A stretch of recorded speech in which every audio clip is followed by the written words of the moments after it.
Bugün mən də bu layihənin, necə deyim, qalib olduğu üçün Nuriyə müəlliməni təbrik edirəm. Həqiqətən bu layihə ilmələr, xalçaçılıq çox gözəl, önəmli bir mövzudur, önəmli bir layihədir. Çünki biz maddi, mənəvi dəyərlərimizi qoruyub saxlamaq, onu təbliğ etmək, onu yaşatmaq bizim üçün bir fəxrdir, bir fəxarətdir. Və Nuriyə müəllimin bu layihəsi də həqiqətən bugün üçün önəmli. Xalqımızın tarixini, mədəniyyətini, adət-ənənəsini qoruyub saxlamaq üçün çox gözəl bir vasitədir, gözəl bir layihədir. Mən sevinirəm ki, bugün biz şagirdlərimizi də, müasir gənclərin düzdür, biraz belə şeyə maraq az olur. Amma biz böyüklər, biz müəllimlər bunun təbliğatı ilə məşğul olmalıyıq.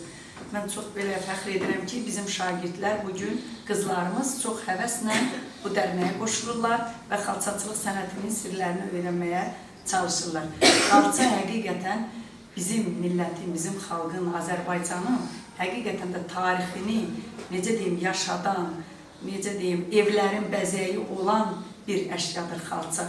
Mən güman edirəm ki, Azərbaycanda elə bir ailə yoxdur ki, və buna inanıram da, onun evində bir əl xalçası olmasın.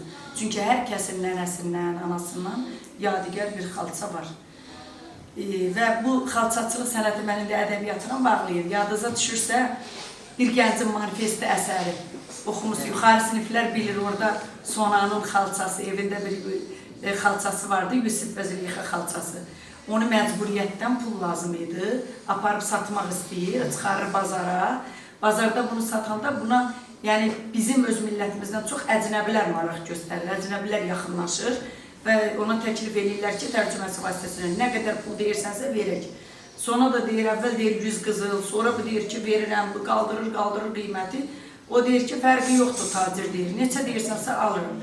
Bu zaman Sonanın gözü önünə gəlir ki, bizim bu Azərbaycan xalçası hansısa bir əcnəbi ölkədə, bir yad millətin otağında asılıb, bunlar da burada dinsiz, imansız millətdir də, kef məclisi qururlar, neyinirlər? Bunu Sonanın o kasıb qadını, vicdanı qəbul etmir ki, Azərbaycan xalçasının əcnəbi evində bir işi yoxdur.